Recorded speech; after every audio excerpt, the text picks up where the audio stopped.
জুলাই গণঅভ্যুত্থানের রাজধানীর মোহাম্মদপুরে 9 জনকে হত্যা মামলায় আওয়ামী লীগ নেতা জাহাঙ্গীর কবির নানক এবং ঢাকা দক্ষিণ সিটির সাবেক মেয়র শেখ ফজলে নূর তাপস সহ 28 আসামির বিরুদ্ধে সাক্ষ্য গ্রহণ শুরু হচ্ছে আজ।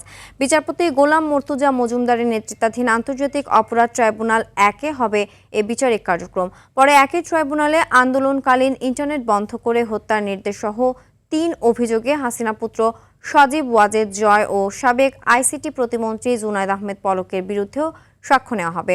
অন্যদিকে ট্রাইব্যুনাল 2-এ যাত্রাবাড়ীতে পুলিশ কর্মকর্তার ছেলে তাইম হত্যা মামলায় ডিএমপির সাবেক কমিশনার হাবিবুর রহমান সহ 11 আসামির বিরুদ্ধে সাক্ষ্য গ্রহণের কথা রয়েছে।